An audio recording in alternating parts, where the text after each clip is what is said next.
శ్రీ శివాయ గురవే నమః. ఏష ధర్మ సనాతనః. మనకి తరచుగా వచ్చే కొన్ని ధర్మ సందేహాలు. మంగళవారం రోజు తలస్నానం చేయకూడదని, నూతన వస్త్రాలు ధరించకూడదని అంటారు. ఇది నిజమేనా?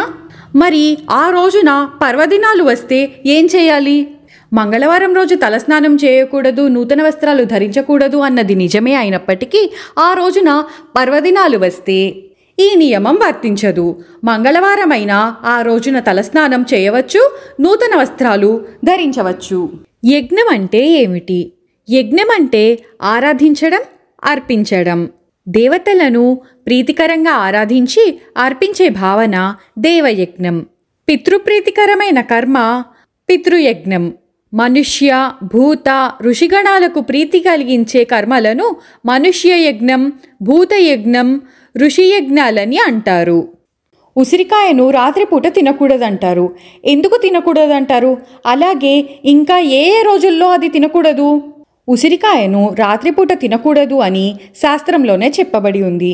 అలాగే ఆదివారం నాడు, సప్తమి తిథి నాడు, ఏకాదశి నాడు ఉసిరి తినరాదు.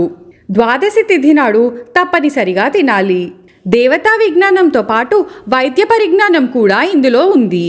తినే పదార్థాలకు కాలాది నియమాల ప్రభావం కూడా ఉంటుందని ఆయుర్వేద శాస్త్రంలో చెప్పబడి ఉంది. మనకి ప్రాచీన తెలుగు సాహిత్యంలో ఏడుగడ అనే మాట కనిపిస్తుంది. ఆ 7 సంఖ్య దేనికి వర్తిస్తుంది? ఆ పదానికి అసలు అర్థమేమిటి? ఏడుగడ అనే మాటకి అర్థము ఆధారము, ఉనికి. వ్యక్తి 7 రకాల ఆధారాల వలన తన జీవితాన్ని నిర్వహించగలడు. తల్లి, తండ్రి, గురువు, పురుషుడు అంటే జీవ చైతన్యం, విద్య, దాత, దైవము. ఈ 7 ఉనికికి మనికికి కావాల్సినవి కనుక వీటిని ఏడుగడ అని అంటారు. ఒక శక్తి కానీ వ్యక్తి కానీ ఈ 7 రకాలుగా సహకరించినప్పుడు ఆ శక్తిని వ్యక్తిని ఏడుగడ అనడం సాంప్రదాయం. శ్రీ శివాయ గురవే నమః. ఏష ధర్మ సనాతనః.